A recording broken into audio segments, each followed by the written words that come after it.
Alright, so both of today's videos are going to be about the definitions of things, and these are something that I want to make sure that is very clear if possible. And going forward, this is going to be more or less one of my main goals when it comes to interfacing with typology communities, is hammering down definitions. Once you have definitions, you don't really have as much of the disagreements as you would necessarily otherwise have. And so, with that in mind, we're starting here on page 1 of the document. We're going to go here to page 3 real quick. We're going to look over these definitions for a second. These definitions are going to help with the definitions I'm talking about. Today we're going to be talking about the definitions of the f functions. And then in a later video we'll be talking about the definitions of the t functions. Here I lay out exactly what a hierarchy is, ideation, the word ideation because it doesn't really exist, archetype because this is something I will bring up quite a bit, morals, ethics, society. In mainstream philosophy, morals and ethics are exactly the same thing. They mean the same thing. But I think in the context of cognitive function theory, they should mean two different things. And then hopefully once cognitive function theory becomes a mainstream part of psychology, this will spread throughout the rest of academia as changing morals and ethics to being, they're similar, but they're not exactly the same thing. So here I say morals is the well-being of society, ethics is the justice for society. A little sneak peek, morals is FE, ethics is FI. And then here I label out society. This just makes it so I can use this word here, society here, and it means all these things as well. And so the justice for the individual, the well-being of the individual, and so on and so forth, the justice for the group, your friends, all that is in here. Anyways. Okay, so we're going to jump down here and go to this right here. So these are the definitions that I pulled up from Myers-Briggs, from a popular site. They label out FI as surveys, manages, and protects feelings and values, deeply empathizes with the needy and disadvantaged, used by blah blah blah. They say FE aims to emotionally connect with and live well with others, facilitates morale, consensus, and communication. The problem with these is they're vague, and some of these they transfer over to all types. And so here on this next slide I break down the judging functions. I break down FI and FE here, and I show what Socionics says about them, what they say about what Myers-Briggs says about them, and then what the model that I'm working on, which here I say model C for the completeness model. I'm working on my own model and a model that I'm working on with other people. My model is model I. The model that we're all working on is model C. Anyway, so here, FI for Myers-Briggs is surveys, manages, protects the feelings and values, deeply empathizes with needy and disadvantaged. Socionics says responsible for understanding of mutual relations between people. Use of this skill builds attitudes, moral I don't know why this is broken off like this. Moral estimation, aspiration to humanism. That is a lot of nothing. This is also kind of a lot of nothing. For FE, aims to emotionally connect and work well with others, facilitates morale, consensus, communication. Pretty much what it said over there. Sociology says responsible for the reception of an emotional condition of the person, management of an emotional condition of people. It looks like the Myers-Briggs and the Socionics definitions do not line up. In fact, here I'm looking at the Myers-Briggs FI and the Socionics FE, which these seem to be fairly similar in how they don't line up with FI. So I say the Myers-Briggs definition of FI is a mixture of a few different functions as well as some corollaries that are not necessarily specific to either FI or FE. In this manner, Myers-Briggs purposely assigns the phrase deeply empathizes with the needy and disadvantaged. This invokes a sense that these types are the ones that do this, which causes some degree of mistyping. So here I continue on with my own definition of FI and FE, and I use these. These are pulled from an abstraction that I got from the T functions and other things as well. So, and I'll have I'll have to make a video going into how I did that. But for right now, I defined FI and FE as morals. FE is the well-being of society, and FI is the justice for society. Model B of Socionics notates that there are 2 degrees of focus for each function. Positive, which is surface level, i.e. these functions are happy with a superficial analysis, and a deeper analysis will cause anxiety. Positive is analysis of function in regards to self. Negative is a deeper analysis. It's the analysis of self and others. As such, negative versions of each function will strive towards the position that their positive counterparts are content with, but are willing to endure deeper analysis. I would postulate that the definition of FE and FI are based on morals and ethics respectively. Using the previous slide's definitions and the implications of surface and subsurface interfacing, the definitions of each type can be inferred as negative FI, creating a rigid ethical system, negative FE, creating a rigid moral system. Alright, so here I need to go down and explain rigidity. So rigid is used to describe strict, generalized hardline rules. By this notion, those with a rigid system would have very few but very defined boundaries. Non-rigid versions of these types would have a personalized value differing situations, and depending on usage can be very diverse. As an example, a negative FI person will have hard rules such as don't verbally abuse people. The positive FI person will have a very similar rule, but it will have nuance to it. Don't verbally abuse people unless they kicked a puppy. Rigidity means unwavering. This notion of unwavering versus wavering is based on the internalization of the processes. This is different from the observance of externalization of processes, in other words, the introverted-extroverted dichotomy. You can and will have extroverted functions that are surface level.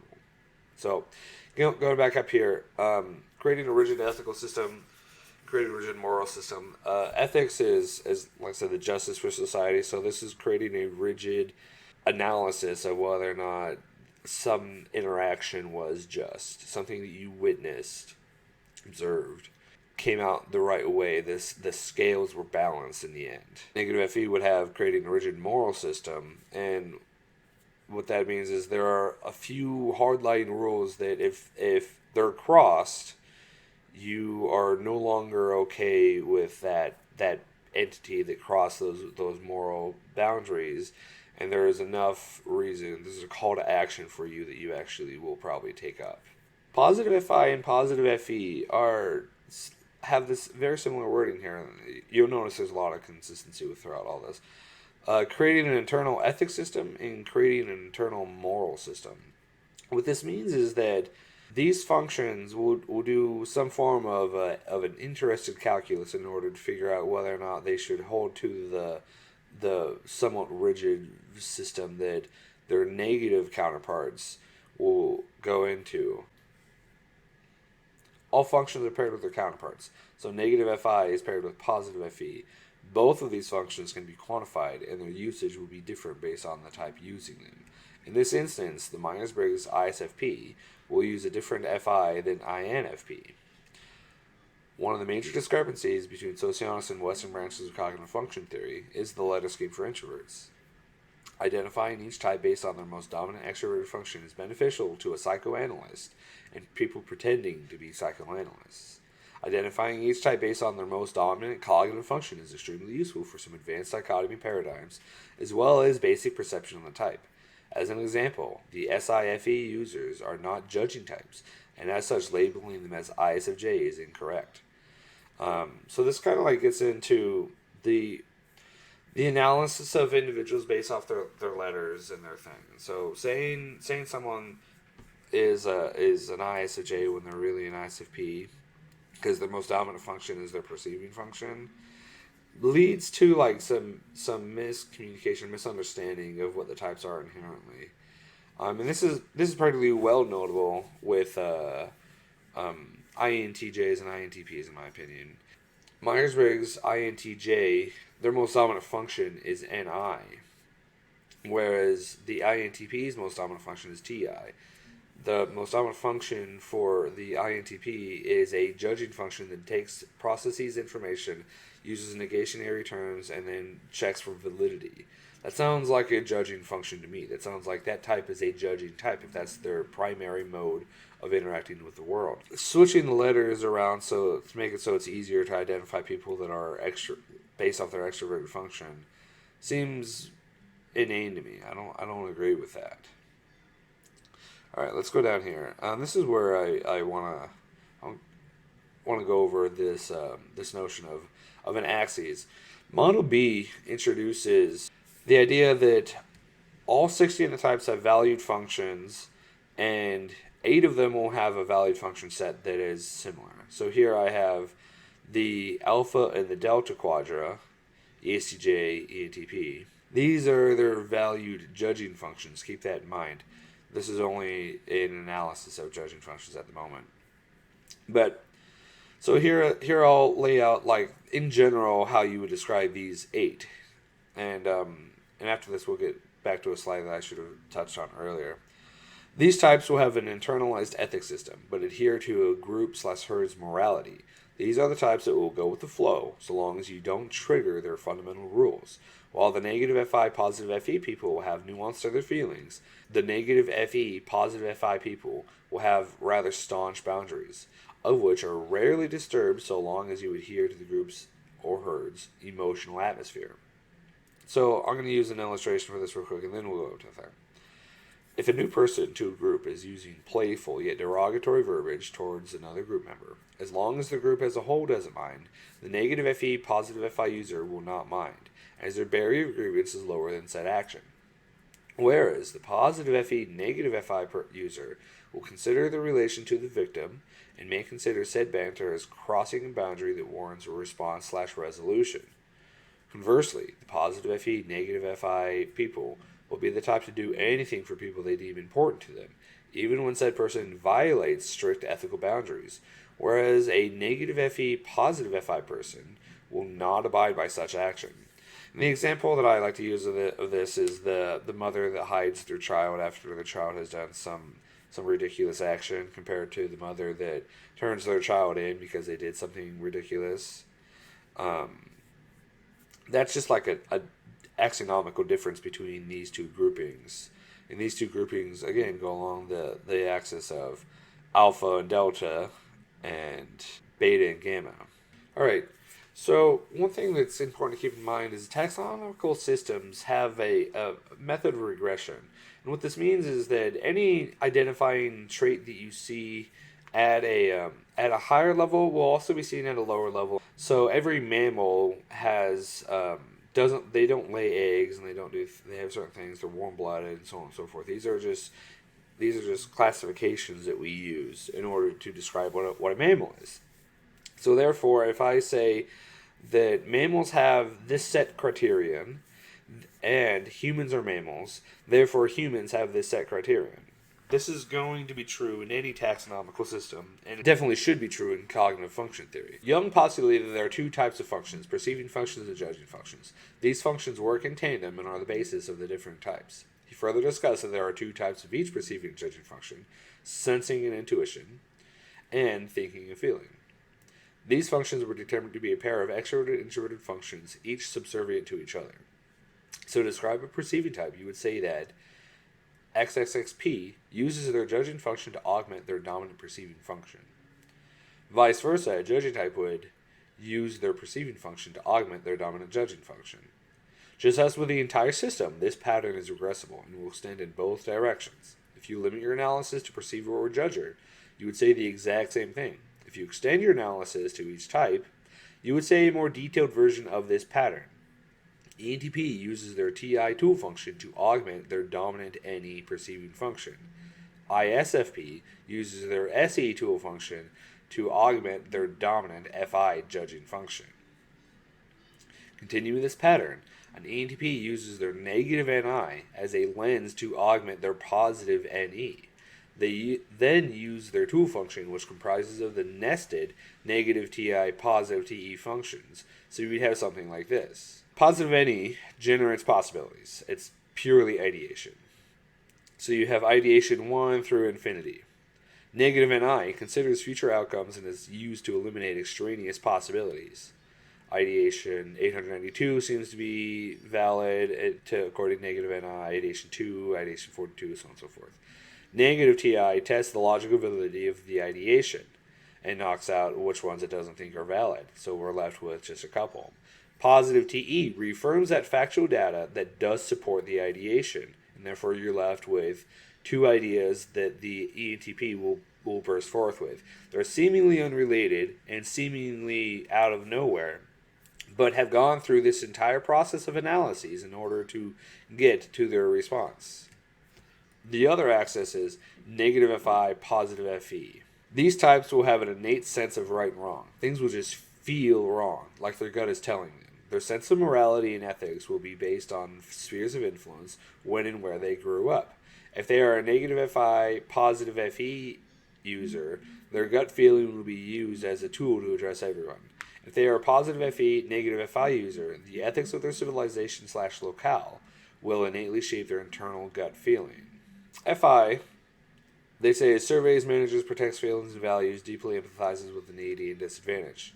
By parsing out the definition to the left, we can get a couple of key statements. First, surveys, manages, and protects the feelings and values. Deeply empathizes with needy and disadvantaged. I think it's very possible in a case for every person to empathize with needy and disadvantaged.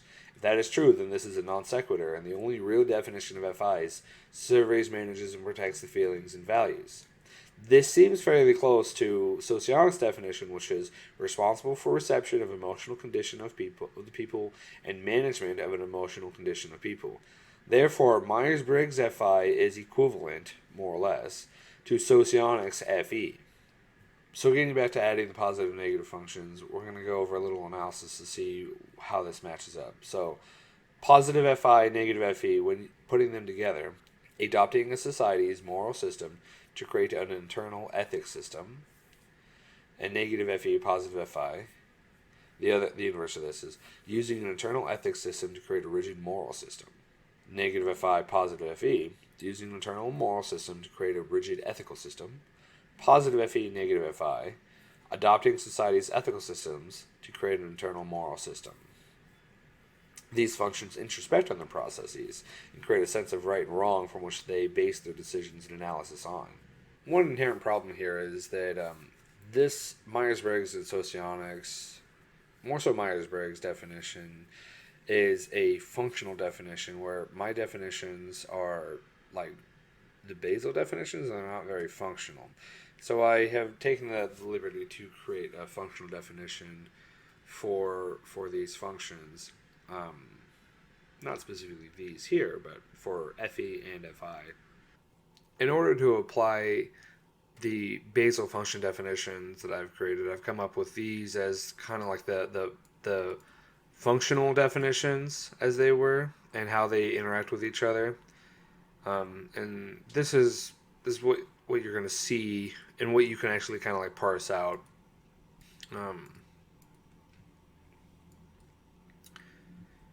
Okay, so positive FI is how did incoming information make me feel? Negative FI is how could incoming information make myself and others feel? So notice the difference here is that positive FI is a interesting calculus in regards to how that information is making you personally feel.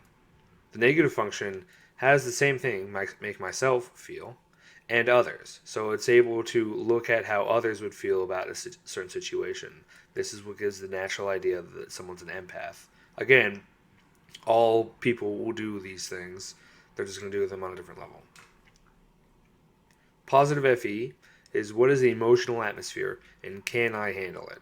So very self-centered type of analysis. What is the emotional atmosphere and can I handle it? This is in regards to self, shallow. Negative FE is what would be the best way of handling the emotional atmosphere. So notice how positive FE and negative FE are both analyzing the emotional atmosphere, but positive FE here is trying to say, okay, how does it relate to me? How do I feel about it? Whereas negative FE is looking at what's the best way of dealing with the emotional atmosphere overall. These definitions are functional in nature and do not address the underlying concept at work here. So that's the thing I was talking about with my definitions that I've set up as a logical derivation of how the system itself would work. But going back to more of a functional definition, what we can do is we can actually combine these, and so we can take these statements here and combine them to create the actual definition. So a positive FI, negative FE person will use their analysis of an emotional atmosphere to assess how incoming information will make them feel. So they'll take the emotional atmosphere and kind of they'll do this process. So they're like, okay, what's going on here? How is the best way of managing this? A new portion of information will come in that is in regards to social dynamics or people, and they'll assess how that incoming information makes them personally feel. The negative FI, positive FE user will use their understanding of the emotional atmosphere to assess how incoming information will make themselves and others feel. This means that they will have their own feelings on the emotional atmosphere. They won't really be able to see how others might perceive the emotional atmosphere. It'll be fairly superficial analysis of the emotional atmosphere, and they'll use that analysis to assess how the incoming information will make themselves and others feel. Positive FE, negative FI people assess how the incoming information may make themselves and others feel, and use that analysis as a barometer for the emotional atmosphere. Negative FE and positive FI users assess how the incoming information made them feel, and use that analysis to determine the best way of handling the emotional atmosphere. So, in order to kind of parse out this a little further, let's go ahead and show which quadras or which types have which specific subset of functions. So positive FI, negative FE, this is going to be your delta quadra, ESTJs, ISTJs, ENFPs, and INFPs. Negative FI, positive FE, this is going to be your gamma quadra, so your ESFPs and ISFPs will lead with this. Your ENTJs and INTJs will also have this. Positive FE, negative FI, the ENFJ and INFJ, ESTP and ISTP, these are the beta quadra. Negative FE and positive FI, ESFJ, ISFJ, ENTP, and INTP, this is the alpha quadra. So lastly, I'm going to go over a problem I see with Myers-Briggs and the reason why there are a lot of mistypings, especially between ISFP and ISFJ. In fact, I would flip a coin rather than use the MBTI system to determine whether or not someone is either an ISFP or an ISFJ. Their system doesn't work well for handling that. So we're going to go down here and I'll explain a little bit why that is the case. So FE is defined from Myers-Briggs as aims to emotionally connect and work well with others, facilitates morale, consensus, and communication. This kind of lines up with Socionics FI, responsible for understanding of mutual relations between people, mutual relations, mutual emotions. Usage of the skill builds attitudes, moral estimation, aspiration to humanism. Using the description of positive is surface level analysis of self, whereas negative is subsurface analysis of everyone. The process of emotionally connecting with others would be a negative function and lay under the domain of FE, the well-being of society. In this manner, society can be broken down to herds, groups, friends, etc. Negative FE is the acquiescence of social well-being. FI is the justice for society. Society is being defined as herds, groups, friends. It's reasonable to postulate that justice is subjective, that is to say, interested calculus. Therefore, a positive FI is interested calculus based off of your locality of negative FE. With that being the case, Myers-Briggs doesn't seem to have an adequate description for positive FE and negative FI types. There seems to be a hole in the Myers-Briggs analysis where they're leaving out an entire quadra of types, and therefore those types are looking towards buzzwords in order to figure out what exactly they are. That would be any type that uses negative FI, positive FE, or positive FE, negative FI, and that's half the types, including Myers-Briggs ISFJs, which are commonly intermixed with ISFPs. Okay, so going back to the camera, I think the analysis here is fairly dense, and I need to find better ways of explaining all this stuff, and I'm actively looking for help in the process of making it so this is consumable for the rest of the population, because quite frankly, laying out the definitions as I have them not the functional definitions I came up with on Notepad, but the definitions that I have in here, doesn't have very many practical applications, which is something that I feel like society probably looks at quite a bit. If you enjoyed this video, please hit like and subscribe. And if you have any analysis, or you think I'm wrong, or you have any ideas for you want me to go on and you want to talk, post in the comment section below. I'm looking forward to interacting with you all. Thank you so much.